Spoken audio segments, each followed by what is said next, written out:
সাল্লাল্লাহু আলাইহি ওয়াসাল্লাম আমাদেরকে শুনিয়েছেন।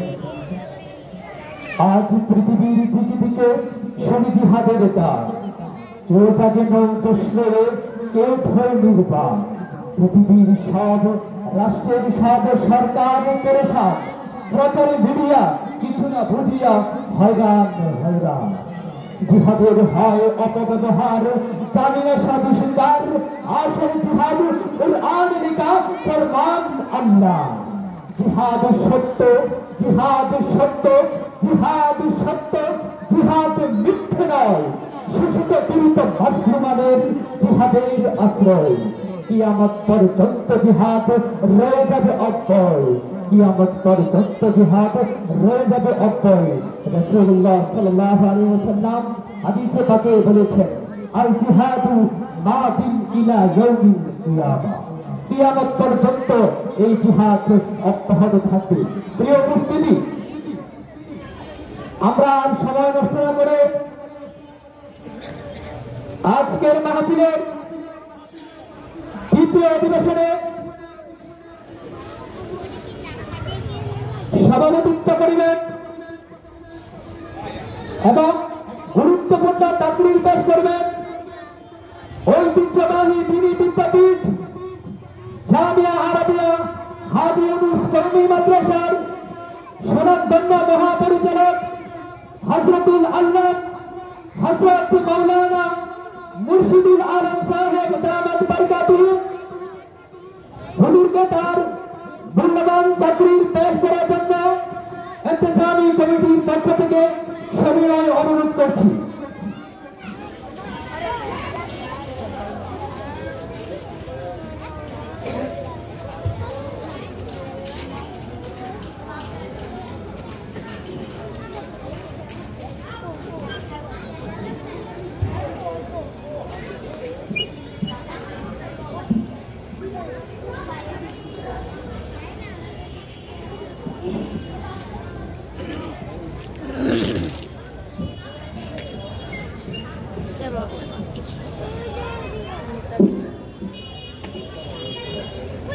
السلام عليكم ورحمة الله وبركاته.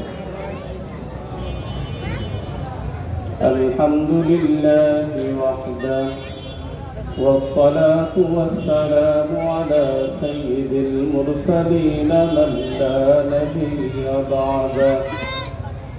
أما بعد فأعوذ بالله من الشيطان الرجيم. بسم الله الرحمن الرحيم.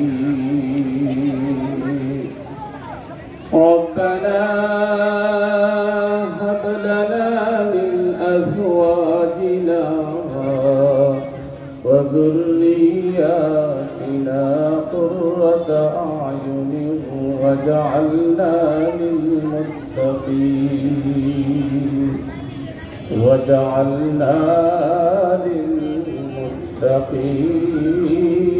إماما. وقال الله تبارك وتعالى أيضا رب ارحمهما كما ربياني صغيرا. وعن النبي صلى الله عليه وسلم قال رسول الله صلى الله عليه وسلم تعلموا الفرائض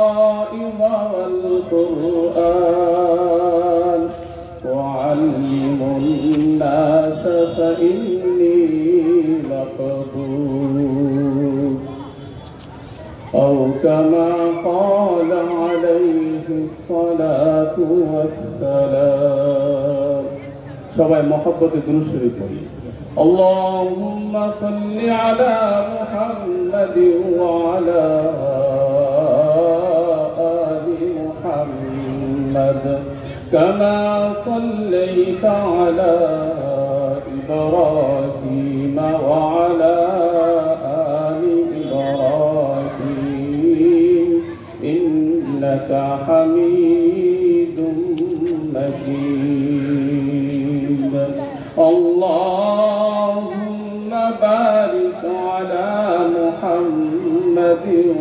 وعلى آل محمد كما باركت على إبراهيم وعلى آل إبراهيم إنك حميد مجيد.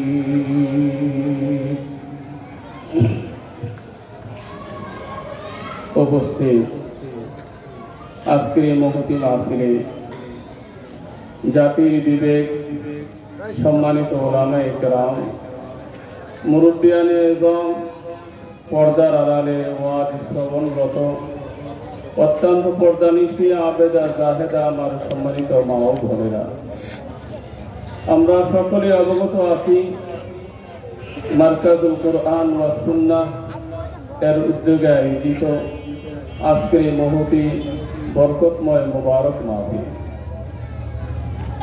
আমরা সকলে জানি আমরা মুসলমান।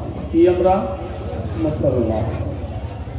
মুসলমান শব্দের অর্থই হলো গর্দান নেহাদান বাতা, আনুগত্যের সাথে শ্রদ্ধা ভরে ইসলামের যাবতীয় নীতিমালাকে, নিয়ম নীতিকে, আদর্শকে, আল্লাহর নাযিলকৃত কোরআন, পিয়ারা রাসূলের জবান থেকে বের হওয়া আহাদিসে নববিয়াকে মেনে নেওয়ার নাম মুসলমান।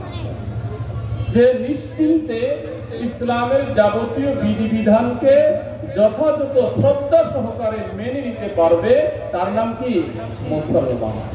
আর এই মুসলমান যে লোকটাই হবে ওই লোকটার ঠিকানা জান্নাত। কোথায়? জান্নাত।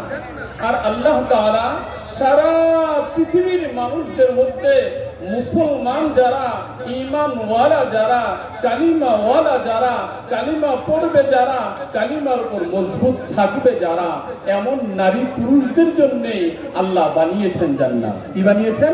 জান্নাত।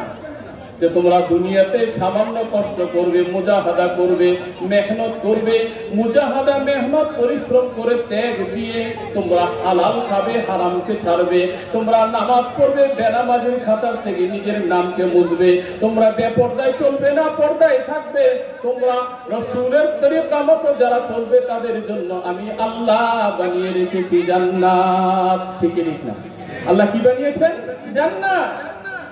আর শুধু জান্নাত না, নেক আমল যারাই করবে তারা পরজগতে বাকি, যেটা চোখে দেখা যায় না, হাতটা ধরা যায় না, ওই জান্নাত আল্লাহ দিবেন। এই কথা বললে হুজুররা আমাদেরকে নেক কামে লাগাই দিচ্ছে এমন না বিষয়টা, বরং আল্লাহ কোরআনের মধ্যে বলেছেন মান আমিলা সালিহাম মিন যাকারিন আও উনসা ওয়া হুয়া মুমিন ফালানুহইয়ান্নাহু হায়াতান তাইয়্যিবা। সুবহানাল্লাহ। আল্লাহ বলেছেন আমি আল্লাহকে বিশ্বাস করে, আখিরাতকে বিশ্বাস করে, পরজগৎকে বিশ্বাস করে ঈমানের সাথে যারা নেক আমল করবে আমি আল্লাহ পরজগতে তাদেরকে জান্নাত দিবই দিব, দুনিয়ার জীবনে আমি তাদেরকে ইজ্জতময়, সুখময়, সম্মানজনক জীবন দিব। সুবহানাল্লাহ। নেক আমল করলে পরজগতে বাকি জান্নাত পাইব এমনটাই না, আল্লাহ পাক নগদ দুনিয়াতে সুখ দিবেন, শান্তি দিবেন, ইজ্জত দিবেন, সম্মান দিবেন। ওয়াদা আল্লাহর। সুবহানাল্লাহ। কারণ কি? আল্লাহ কোরআনের অন্য আয়াতের মধ্যে ঘোষণা করেছেন ওয়া তুইজ্জু মান তাশাউ ওয়া তুযিল্লু মান তাশাউ বিয়াদিকাল খায়র। আল্লাহ পাক ইজ্জতের মালিক, আল্লাহ পাক কি বেইজ্জতের মালিক। একটু পূর্বে যার ইজ্জতের পাহাড় ছিল, এই পাহাড় ধৈষা মাথার মধ্যে পড়া, বেইজ্জতির একদম শিকল পড়া জেলখানার প্রকোষ্ঠে বন্দী, মুহূর্তের মধ্যে সব শেষ করতে পারে কে? কি বলেন, করতে পারে কে? আমাদের বিশ্বাস হইতে কষ্ট ছিল যে আল্লাহ তাআলা ফেরাউনের মতো শক্তিধর লোকটাকে মশার দ্বারা কিভাবে মারলেন। আল্লাহ তাআলা এর নজির আমাদের সামনে দেখাই দিতেন যে বিশাল শক্তির পরাজয় ছাত্রদের দিয়া হওয়ার কথা ছিল না, আল্লাহ দেখাই দিতেন আল্লাহ যারে যেভাবে খুশি তার পরাজয় ভাবে করতে পারেন। ঠিক কি ঠিক না? আল্লাহ পাক দেখাই দিচ্ছেন কাদের মুতলাক কাদের কুদরতদারি হর কে খাহি আকুনি মুর্দারা জিন্দা তুনি তু জিন্দারা বে জাতুনি। আল্লাহ কবি বলেছেন আল্লাহ তাআলা তো ওই সত্তা যিনি জীবিত রে মৃত করতে পারেন, আবার মৃতরে কি করতে পারেন, জীবিত করতে পারেন। সুবহানাল্লাহ। আমি আপনাদের সামনে ওয়াজ করার জন্য বসি নাই, আমি দুই চারটা কথা বলার জন্য বসছি। আমি শুরুতে আপনাদের সামনে আয়াতে কারিমা পেশ করেছি। রব্বুল আলামিন তিলাওয়াতকৃত আয়াতে ঘোষণা করেছেন, এই আয়াতটা আমরা সবাই জানি, বিভিন্ন সময়তে সবাই পড়ি। কি পড়ি? রব্বানা হাব লানা মিন আজওয়াজিনা ওয়া যুররিয়াতিনা কুররাতা আ'য়ুন ওয়াজআলনা লিল মুত্তাকিনা ইমামা। পড়ি কি পড়ি না? ইমাম সাহেবরা দোয়ার মধ্যে পড়ে কি পড়ে না? কি বলছে? আমি আর আপনি প্রত্যেকটা মানুষ চাই আমার ছেলেটা ভালো হোক, আমার মেয়েটা ভালো হোক, আমার ছেলেটা নেককার হোক, আমি বাবা হিসাবে আমার সাথে ভালো আচরণ করো, আমি মা হিসাবে আমার সাথে ভালো আচরণ করো, আমাকে সম্মান করো, শ্রদ্ধা করো। এটা আমরা চাই কি চাই না? প্রত্যেকটা মানুষ চাই। শিক্ষিত মানুষ ওটা চায়, অশিক্ষিত মানুষ ওটা চায়। ঠিক কি ঠিক না? প্রত্যেকটা মানুষের জীবনের পরম চাওয়া আর পাওয়া হলো আমার সন্তান যেন আমাকে সম্মান করে, আমার সন্তান যেন আমাকে শ্রদ্ধা বলে বাবা বলে ডাক দেয়, আমাকে মা বলে ডাক দেয়। ঠিক কি ঠিক না? তাই বাবা মা হিসেবে আমি আর আপনি প্রত্যেকটা মানুষ এই দোয়া করি। আল্লাহ তাআলা শিখাইছেন এই দোয়া যে তোমরা যারা বাবা, তোমরা যারা মা, তোমরা আল্লাহর কাছে দোয়া করো, রব্বানা হাব লানা মিন আজওয়াজিনা ওয়া যুররিয়াতিনা কুররাতা আ'য়ুন। আল্লাহ আমার ছেলে, আমার মেয়ে, আমার ভাই, আমার বোন, আমার যারা ফ্যামিলি, আল্লাহ আমার ফ্যামিলিটাকে না আমার চোখের শীতলতা বানান, আমার শান্তির উসিলা বানান। আল্লাহ আমার ঘরটাকে তাদেরকে দিয়া শান্তির নীর বানান। কন্যা সুবহানাল্লাহ। আপনার আমার ঘরটা শান্তির নীর কখন হবে? বেশি টাকা থাকলে হবে? কি বলেন? খুব বেশি টাকা থাকলে ঘরটা শান্তির ঠিকানা হবে? খুব বেশি সহায় সম্পদ থাকলে ঘরটা শান্তির ঠিকানা হবে না। দেখা গেছে দুনিয়াতে বহু টাকার মানুষ কিন্তু ঘরটাও শান্তির আড্ডাখানা। ঠিক কিনা? দেখা গেছে দুনিয়াতে অনেক সম্মানের মালিক, অনেক পদের মালিক, অনেক ইজ্জত সম্মানের মালিক দুনিয়াতে বাহ্যিকভাবে দেখা যায়, কিন্তু ওই লোকটার ঘরের মধ্যে শান্তি নাই। ঠিক কিনা? কিনা? শান্তি নাই। তো আমার আপনার ঘরে শান্তি আসুক, এটা প্রত্যেকটা মানুষ চায় কি চায় না? প্রত্যেকটা মানুষ চায়। কিন্তু শান্তি আসবে কোত্থেকে? শান্তি দিবেন কে? শান্তি দিবেন কে? যিনি শান্তি দিবেন, যেই স্থান থেকে শান্তি আসবে ওই জায়গায় আমার আপনার সম্পর্ক নাই। ঠিক কিনা? যেখান থেকে শান্তি আসে, যিনি শান্তি দান করেন ওই আল্লাহ সন্তান হওয়ার আগে দোয়া শিখাইছেন। স্বামী স্ত্রীর বিবাহ হয়েছে, আল্লাহ কোরআনে দোয়া শিখাইছেন সন্তান হওয়ার আগে তোমরা দুজনে মিলে দোয়া করো। তো কি দোয়া করো? রব্বি হাবলি মিনাস সালিহিন, রব্বি হাবলি মিনাস সালিহিন। আল্লাহ ছেলে দাও, এই দোয়া আল্লাহ শিখায় নাই। আল্লাহ মেয়ে দাও, এই দোয়া আল্লাহ শিখায় নাই। আল্লাহ শিখাইছেন রব্বি হাবলি মিনাস সালিহিন, আল্লাহ তুমি আমারে নেককার সন্তান দাও। আল্লাহ সুবহানাল্লাহ। কি দাও? নেককার সন্তান দাও। আল্লাহ আদর্শবান সন্তান দাও, ভালো মানুষ দাও। ছেলে হইল যদি নেককার হয় এটা আমার জন্য গর্বের বস্তু, মেয়ে হলেও যদি নেককার হয় এটা আমার জন্য সম্মানের বিষয়। আর ছেলে হয়েও যদি অসভ্য হয়, জেনাখোর হয়, মদখোর হয়, গাঁজাখোর হয়, এলাকার সন্ত্রাসী হয়, তাহলে এটা আমার জন্য দুনিয়াতেও কলঙ্ক, আমার জন্য আখিরাতেও কলঙ্ক। ঠিক ঠিক না? দুনিয়ার জন্য আমার জন্য এই সন্তান কলঙ্ক। দুনিয়াতে বহু বাবা আছে ছেলেটা হওয়ার পর কান্দে, আল্লাহ আমার যদি ছেলে নাই থাকতো তাহলে ভালো ছিল, এই ছেলে আমার ডুবাইল। ঠিক কিনা? বলে কি বলে না? এমন বাবা ধনী মানুষদের মধ্যে আছে না নাই? আমাদের এই এলাকাতে তো অনেক উদাহরণ আছে, ছেলে বাবারে জবাই করে আছে না নাই? নোয়াখালী পড়তে বেশি দূরে না, নাম বললাম না। ছেলে কি করছেন? সোনার ছেলে, বহুত কষ্ট করে লালন পালন করে ভালো মানুষ বানাইছেন, এই জন্য ছেলে বাবারে কি করছে? জবাই করছে। আমাদের বাংলাদেশের উদাহরণ আছে, অনেক কষ্ট করে দেশের টাকা হালাল খারাপ বাছাই নাই, বাচ্চা যেমনে করছে এমনি নিয়া টাকা কামাই করছে, ঐশী নামক এক মেয়ে বাবারে মারে ধুমধারে মারছে, আছে না নাই? এমন ঐশী আরো অনেক ঘরে আছে না নাই? তাহলে বুঝা গেল ছেলে হইলেই শান্তি হবে না, মেয়ে হলেই শান্তি হবে না। আল্লাহর কাছে জীবন যাত্রার শুরুতে আল্লাহর কাছে দোয়াই প্রার্থনা করতে হবে, আল্লাহ তুমি তো আমাকে ছেলে দিবা, মেয়ে দিবা। ও মালিক, বিবাহ শাদী করেছি, যুবক ভাইরা কান লাগাইয়া শোনো, বাসা বাড়িতে আমার যুবতী মা বোনেরা কান লাগাইয়া শুনেন, আল্লাহর কাছে দুজনে মিলে ফরিয়াদ করতে হবে, রব্বি হাবিলি মিনাস সালিহিন, রব্বি হাবিলি মিনাস সালিহিন। ও মালিক তুমি ছেলে দাও, মেয়ে দাও, ছেলেও চাই না মেয়েও চাই না, আমি নেককার সন্তান চাই। নেককার সন্তান যখন দুনিয়াতে আসলো, ডান কানে আযান বাম কানে ইকামত। আমরা আজকে মুসলমান ভুলে গেছি, সন্তান হইলে যে বাম কানে আযান দিতে হয়, ডান কানে আযান বাম কানে ইকামত ভুলে গেছি। দেই না, মিষ্টি বিতরণ দিয়ে ব্যস্ত, হাই হুতা চিল্লা পাল্লা দিয়ে ব্যস্ত, আযান নাই, ঠিক না? আযান নাই।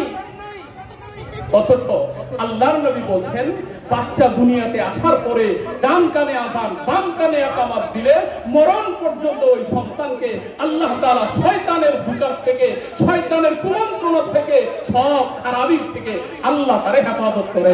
কন্যা সুবহানাল্লাহ। সন্তানের কানে যখন 6 বার আল্লাহু আকবারের আওয়াজ পৌঁছে যায়, আল্লাহু আকবার, আল্লাহু আকবার, আল্লাহু আকবার, আল্লাহু আকবার, কবার হলো?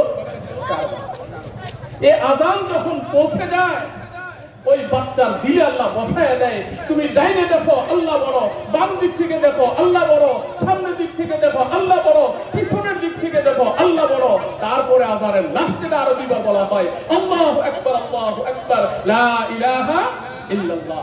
বলার পরে অর্থাৎ তোমার উপরের দিক থেকে দেখো আল্লাহ বড়, নিচের দিক থেকে দেখো আল্লাহ বড়, সর্বদিক থেকে আল্লাহ বড়। এই আওয়াজ যখন সন্তানের কানে ঢুকে যায়, সন্তানের কানে আল্লাহ বড় এই কথা ঢুকার ফলে সন্তান আল্লাহর অনুগত হয়ে থাকে, শয়তানের ধোঁকার থেকে আল্লাহ হেফাজত করে। কন্যা সুবহানাল্লাহ। মুসলমানের উচিত সন্তান হইলে ডান কানে আযান দিবেন, বাম কানে কি দিবেন? ইকামত দিবেন। ইকামতের জন্য, আযানের জন্য হুজুর টাকা লজ্জাজনক, হুজুর টাকা লজ্জাজনক। মুসলমান আমি, আযান কি আমি জানি না? আমি বাবা, আমি কি আযান দিতে পারি না? আমি দাদা, আমি কি আযান দিতে পারি না? আমি চাচা, আমি কি আযান দিতে পারি না? আমরা নিজেরা আযান দিই। আযান দেওয়ার পরে বাচ্চাটার 7 দিনের দিনে একটা কি রাখা? ইসলামিক নাম রাখা। আফসোস আর আফসোস, মুসলমান আজকে আধুনিক নাম খুঁজে, খুঁজতে খুঁজতে প্রান্ত শৈলী, ওইলি, বইলি, স্কুরু, বল্টু নাম রাখে।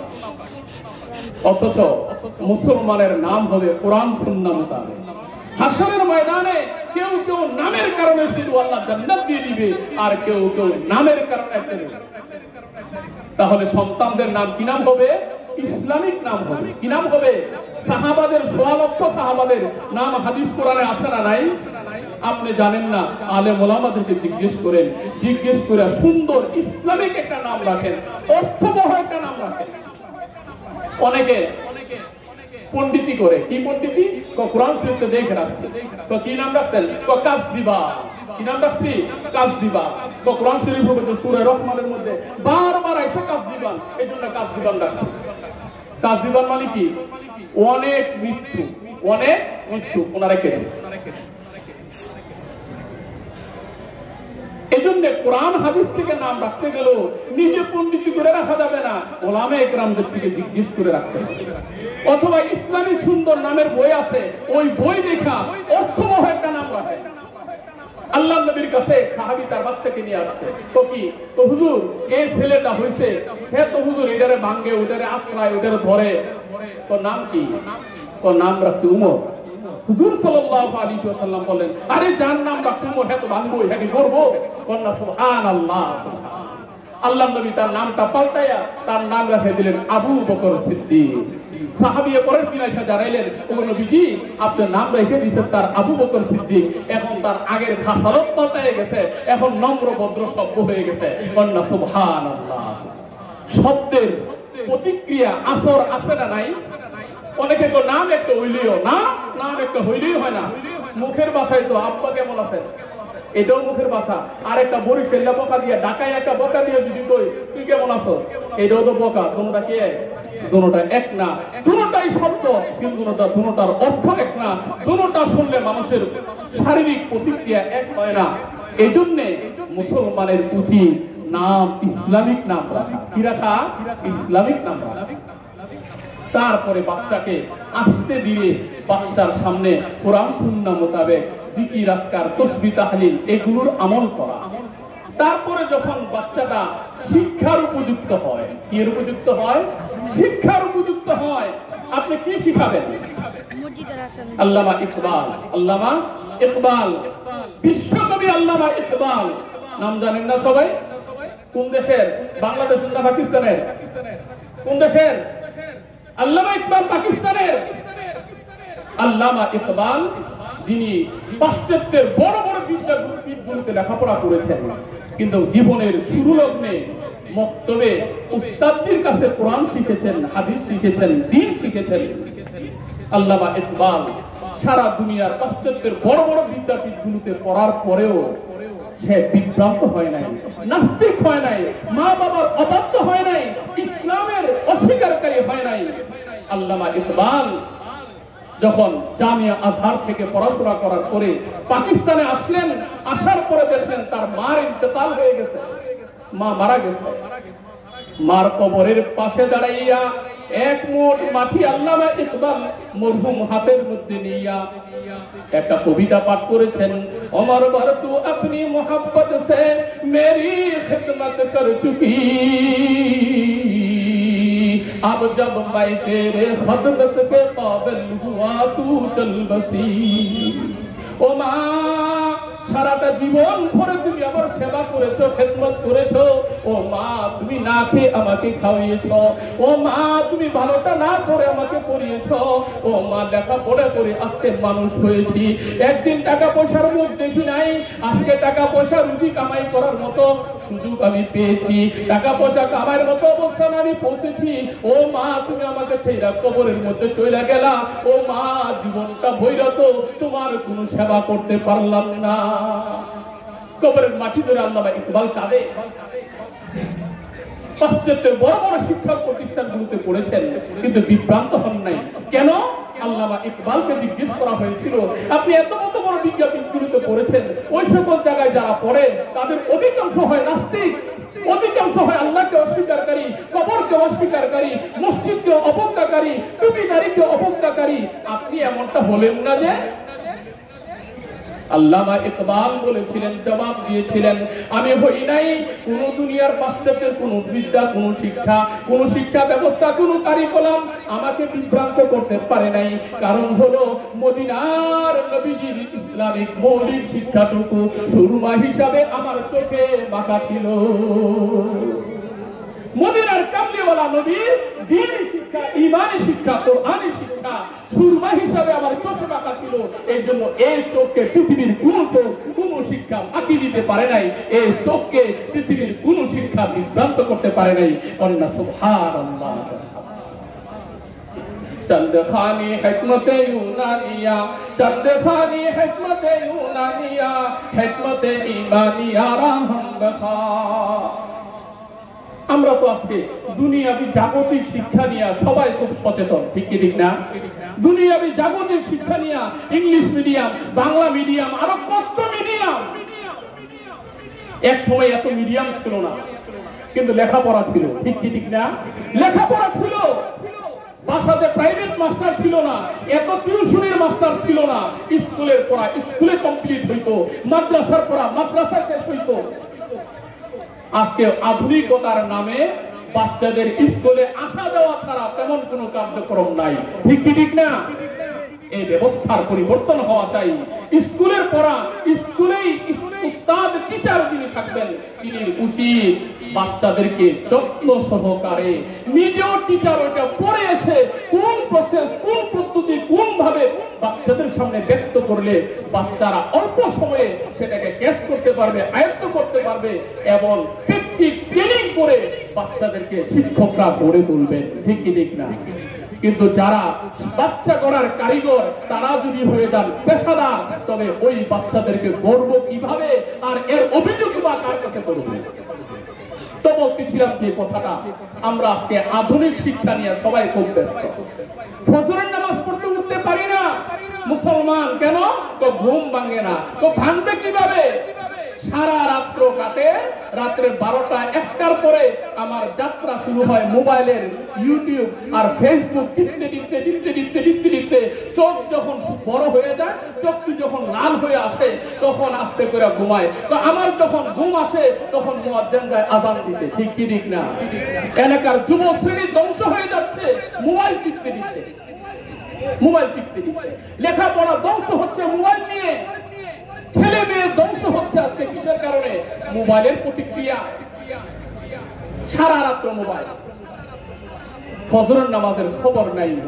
অথচ আল্লাহর নবী সাল্লাল্লাহু আলাইহি ওয়াসাল্লাম বলছেন ঈমানদারের সুস্থতার, ঈমানদারের গায়ের রোগ দূর হয় ফজরের পরে যে আল্লাহর রহমতের একটা বাতাস পড়ে, ওই বাতাস যে শরীরে লাগে ওই শরীরের রোগ দূর হয়ে যায়। বলনা সুবহানাল্লাহ।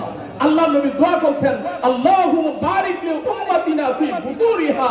ওগো নবীজি, নবীজি দোয়া করছেন আল্লাহ আমার উম্মতদেরকে সকালবেলার বাতাসে তুমি বরকত দাও। বলনা সুবহানাল্লাহ। সকালবেলার জিনিসে তুমি বরকত দাও। কিন্তু সকালবেলা ঘুমায় না থেকে মুসলমান, কিন্তু যদি শরীর অসুস্থ হয় ফজরের নামাজে উঠতে পারে না, কিন্তু শরীর অসুস্থ, ডাক্তার কইছে দৈনিক 2 মাইল দৌড়ান লাগবে, নামাজ পড়ে না, না খায় দৌড়ায়। ঠিক কি ঠিক না? এমন মানুষ আছে না নাই? আমার বলতে মনে চায়, যে লোকটাকে তার ইমান বলে আমি তো ইমান পাক্কা মুসলমান, কুরবানির সময় বড় বড় জব দেই, ঈদের নামাজ মুসলমান আমার আগে থাকে, পাক্কা মুসলমান।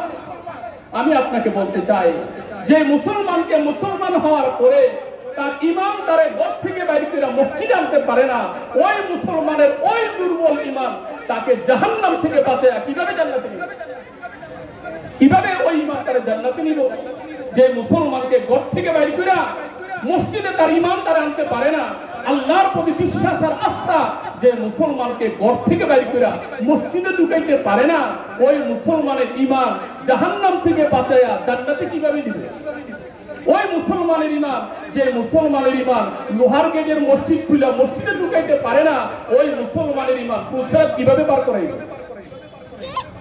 আল্লাহ আমাদেরকে বুঝার তৌফিক। জানাজার মধ্যে বলি লোকটা কেমন ছিল, বলি কি বলি না?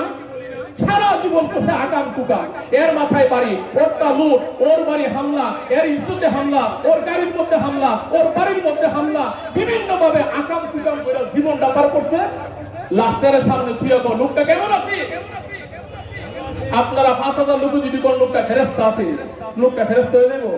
কি বলেন, লোকটা ফেরেশতা হইব? ফেরেশতা হবে না। আল্লাহ এই সাক্ষীর কথা বলে নাই।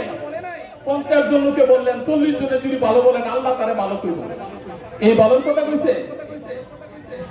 এমনই জীবন করো হে গঠন, মরিলে হাসিবে তুমি, কাঁদিবে ভুবন।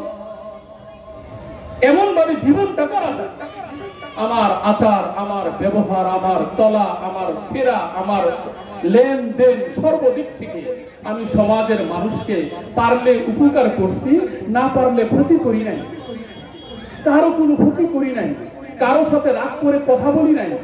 এমন একটা লোকের যখন ইন্তেকাল আর মৃত্যু হয়ে যায়, তখন এলাকার ঘরে ঘরে নীরবে নির্জনে মানুষগুলো চুপে চুপে কাঁদে আর বলে, আরে অমুক লোকটা ভালো মানুষ ছিল, চলে গেল। আরে অমুক লোকটা আমার কত উপকার করতে, চলে গেল। আরে অমুক লোকটা কত ভালো ছিল, চলে গেল। কাজের লোকটা বলে, আরে আমার বাড়ির মালিক কত ভালো ছিল, চলে গেল। বাড়িতে রাজমিস্ত্রি কাম করছে, আহা কত ভালো ছিল, চলে গেল।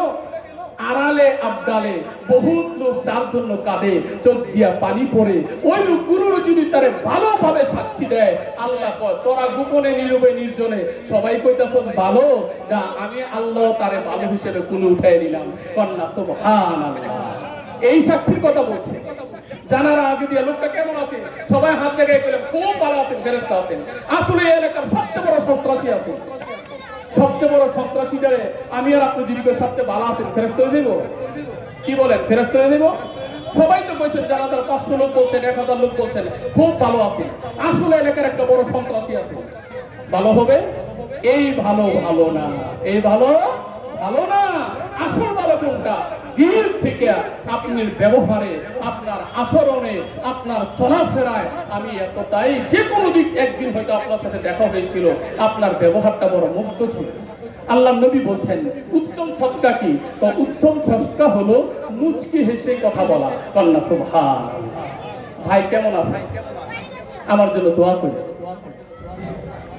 কেউ কিছু চাইলো, ভাই আপনি তো চাইছেন, আমি তো এই মুহূর্তে পাচ্ছি না, পরের সময় এসে দিব না। কোরআনের মধ্যে আসছে, ভিক্ষুক তোমার কাছে কিছু চাইলো, এইভাবে কইরো না, খিচি দিও না, কপালে বাস ফলাইও না। ও আম্মা সাইলা ফালা তানহার, তাকে ধমক দিও না, খিচি দিও না, পারলে দাও, না পারলে সুন্দর ভাষায় বিদায় করো। কন্যা সুবহানাল্লাহ। এটা ইসলামের শিক্ষা। কার শিক্ষা? ইসলামের শিক্ষা। তো বলতেছিলাম, অনুবাদটা করে আমি শেষ করে দিচ্ছি, হুজুর চলে আসছেন। কোরআনে কারীমের মধ্যে রব্বুল আলামিন শিখিয়েছেন, আমি আর আপনি দোয়া করি। কি দোয়া করি? রব্বানা হাব লানা মিন আজওয়াজিনা ওয়া যুররিয়াতিনা কুররাতা আ'য়ুন ওয়াজআলনা লিল মুত্তাকিনা ইমামা। দোয়া করি কি করি না? কিন্তু অর্থটা কি একদিনে চিন্তা করছি? কি বলতাছি? দোয়াটা তো সবাই শুনি, সবাই করি, বলছি কি? আমি আর আপনি বলছি, আল্লাহ আমার ঘরের পরিবারটাকে আমার চোখের শীতলতা বানাও। কি বানাও? আমার চোখের শীতলতা বানাও। আল্লাহ তাদেরকে দেখলে, তাদের কথা শুনলে, তাদের আচরণ দেখলে আমার কলিজাটা যেন একদম শান্ত হয়ে যায়, হৃদয়টা যেন জুড়াইয়া যায়। আল্লাহ আমার পরিবারটাকে এমন একটা পরিবার দাও। কন্যা সুবহানাল্লাহ। আর কি করো? আল্লাহ তুমি আমাদেরকে একজন ন্যায়পরায়ণ শাসক দাও। কি দাও? ওয়াজআলনা লিল মুত্তাকিনা ইমামা। আল্লাহ আমাদেরকে একজন নেককার, পরহেজগার, ইনসাফগার শাসক দান করো। কি করো? ইনসাফগার শাসক দান করো। আপনি পড়লেন দোয়া, আল্লাহ ন্যায়পরায়ণ ইনসাফগার শাসক দান করো। এলাকার নির্বাচনে, কমিশনার নির্বাচন হোক আর এমপি নির্বাচন হোক, দাঁড়াইলে দলের টানে, যেটা সবচেয়ে বড় সন্ত্রাসী, এটার উপরে তো আগে দল। আসলে কি দল আগে না ভালো মানুষ আগে? কি বলেন, দল আগে না ভালো মানুষ আগে? আমি আর আপনি তো ভালো মানুষ চাই না। আমি আর আপনি চাই, আমি যেই দলে করি, কোনো দলকে বলছি না, যেই দলে আমি করি, দল বড় না, ভালো মানুষ বড়। আমার এই এলাকার মধ্যে দলচুর প্রার্থীর মধ্যে ভালো মানুষকে, সুদ মুক্তকে, ঘুষ মুক্তকে, দুর্নীতি মুক্তকে, সন্ত্রাস মুক্তকে, চাঁদাবাজি মুক্তকে, কার ডাইনে পাবে সন্ত্রাসীরা ঘুরে, কার ডাইনে পাবে চাঁদাবাজীরা ঘুরে, আমি আর আপনি যদি ঘুরে ফিরে হেরার এই মুহূর্তে, তাহলে মুত্তাকিন ইমাম আসবো, নেককার শাসক আসবো? আসবে না। এর জন্য আমার আপনার ভোট, এটা আল্লাহর দেওয়া আমানত। কি আমানত? এটা কি আমানত? আপনার ভোটে একজন যে নির্বাচিত হয়ে যদি ভালো কাজ করে, আপনার আমল নামায়ও কিছু ভালো আমল জমা হবে। আর আপনার ভোটে নির্বাচিত হইয়া একজন যদি আকাম কুকাম করে, এর গুনার পার্সেন্টেজ আপনার আমল নামায় আইবে। আপনি যদি কোন হুজুর, আমি তো আকামটা করি নাই, কে আকাম করার সহযোগিতা তুমি করছো, তুমি ভোট না দিলে এমপি হইতো না, এমপি না হইলে এই আকাম করতো না। তবে আকামে সহযোগিতা করেছ, এর আমল নামার একটা গুনার পাপের একটা পার্সেন্টেজ তোমার আমল নামায় জমা হবে। হবে কি হবে না? তারপরে আমি আরেকটা শেষ করে দিয়ে যাচ্ছি। সন্তান যখন আপনি নেককার করে বইরা তুললেন, ডান কানে আযান, বাম কানে একামাত দিলেন, ইসলামিক নাম রাখলেন, 7 বছর বয়সে এবার তারে কোথায় পাঠাইবেন? দ্বীন শিখতে পারাবে। সর্বপ্রথম দায়িত্ব কি? সন্তানকে দ্বীন শিখাবেন, ঈমান শিখাবেন, ইসলাম শিখাবেন, কালিমা শিখাবেন, কুরআন শিখাবেন। তারপরে আপনি জাগতিক যে কোনো লাইনে তারা বড় করেন। ইসলাম নিষেধ করে নেই। ডাক্তার লাগবো না, ইঞ্জিনিয়ার লাগবো না, ব্যারিস্টার লাগবো না, পাইলট লাগবো না, পুলিশ লাগবো না, আনসার লাগবো না। তো দেশ চলতে হলে সব লাগবো, তাহলে সব লাইনে মানুষ লাগবো, ঠিক কি ঠিক না?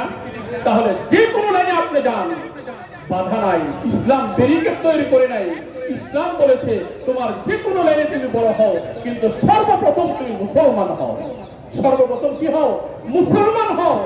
কালিমা শিখো, নামাজ শিখো, ঈমান শিখো। আমি আর আপনার উচিত হলো সর্বপ্রথম বাচ্চাকে আল্লাহ শিখাবো। কি শিখাবো?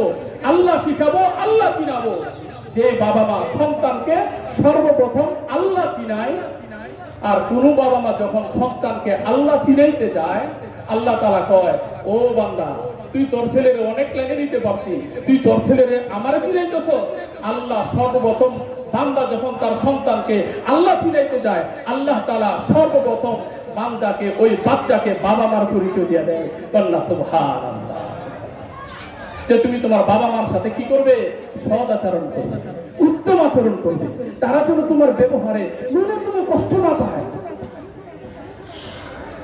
তারা তোমার জন্য দুনিয়াতে জান্নাত আর জাহান্নাম। তারা কি? জান্নাত আর জাহান্নাম।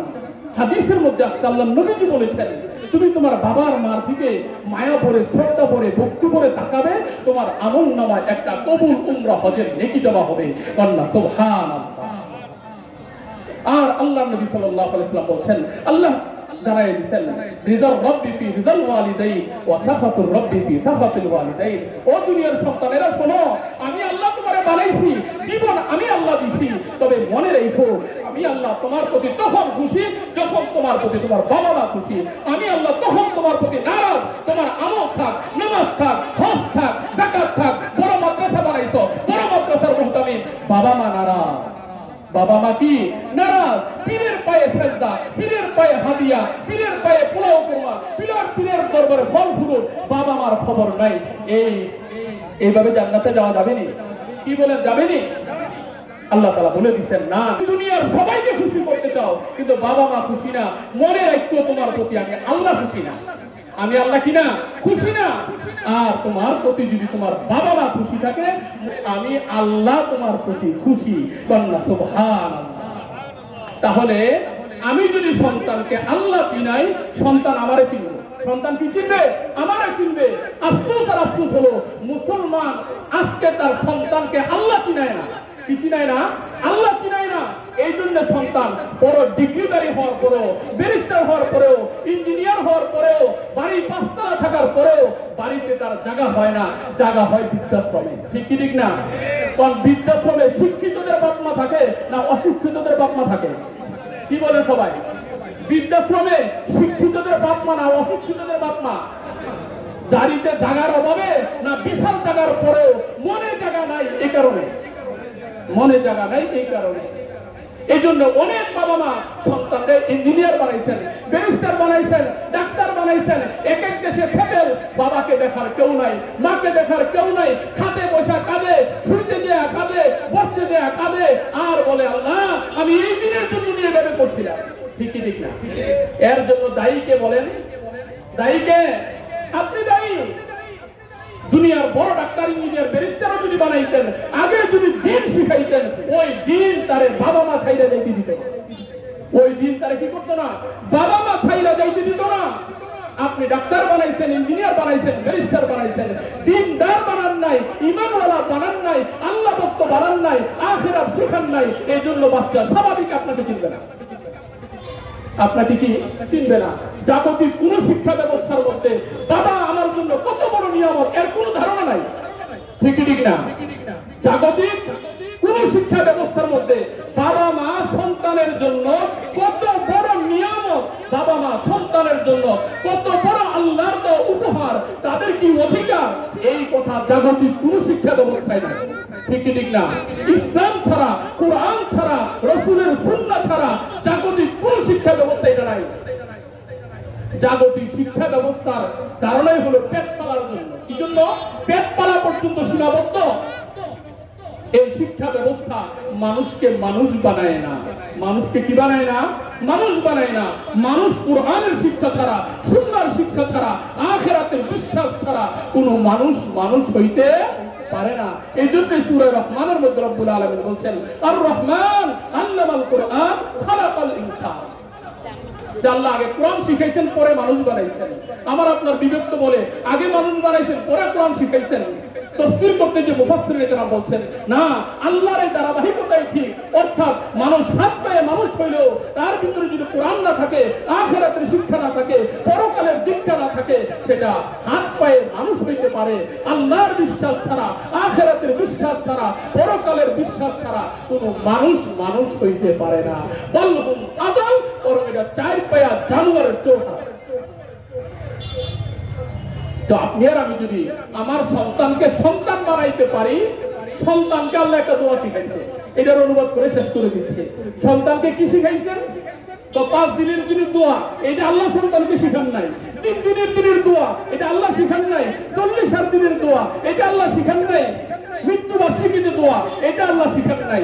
আল্লাহ শিখাইছেন 24 ঘন্টার দোয়া। ও সন্তান, যখনই তুমি হাত তুলবা, তখনই তুমি বলবা, রব্বির হামহুমা কামা রব্বায়ানি সগীরা, রব্বির হামহুমা কামা রব্বায়ানি সগীরা। অর্থটা কি? অর্থটা কি?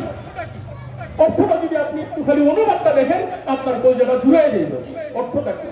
ও আল্লাহ, আমি যখন অবুঝ ছিলাম, আমার যখন বুদ্ধি ছিল না, বিবেক ছিল না, কিচ্ছু বুঝতাম না, যে আদর যত্ন মায়া মমতা ভালোবাসা আন্তরিকতা দিয়া আমার বাবা মা আমাকে লালন পালন করছিল, ও মালিক আমার আব্বা আমার খালি কবরে রেখে আসছে। ও মালিক, আমি তো পাথর তুলে করে মার কবরে নামিয়েছি। আল্লাহ, আমি না আমার বাবার পাথর তুলে করে কবরে শুয়াইছি। আল্লাহ, আমার বাবার কবরে তুমি ওইভাবে রাখছি। আল্লাহ আল্লাহ, আমার বাবা আমার মা শীতের রজনীতে নিজে দুটা জায়গায় শুয়া আমাকে বুকের উপর গরম জায়গায় যেভাবে জায়গা দিছিল, ও আল্লাহ আমার আম্মারে তুমি কবর ওইভাবে রেখেছো। কেমন দোয়া শিখাইছেন আল্লাহ? এই দোয়া সন্তান বাবা মার জন্য কখন করবে? যদি সন্তানকে সন্তান বানান, সন্তানকে সন্তান বানান। আর সন্তান সন্তান হবে দ্বীনি শিক্ষার দ্বারা, কোরআনের শিক্ষা দ্বারা, ইসলামের শিক্ষা দ্বারা।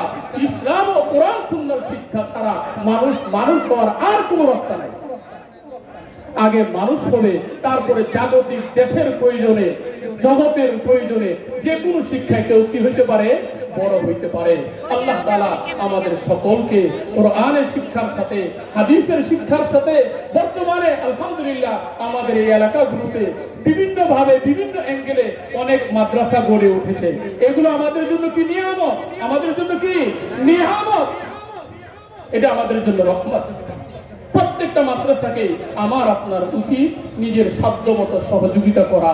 মাদ্রাসাগুলি যদি টিকে থাকে, দ্বীন টিকে থাকবে, ঈমান টিকে থাকবে, আমল টিকে থাকবে, মসজিদ টিকে থাকবে, তাবলীগ টিকে থাকবে, দাওয়াত টিকে থাকবে, খানকা টিকে থাকবে। যেদিন মাদ্রাসা থাকবে না, কোনোটাই ঠিক মতো চলবে না। কারণ সব জায়গার কর্ণধার তৈরি হয় মাদ্রাসা। সব জায়গার কর্ণধার তৈরি হয় কোন জায়গায়? মাদ্রাসায়। এই জন্য মাদ্রাসার দ্বীনি শিক্ষাকে যে যতটুকু পারি সহযোগিতা করব।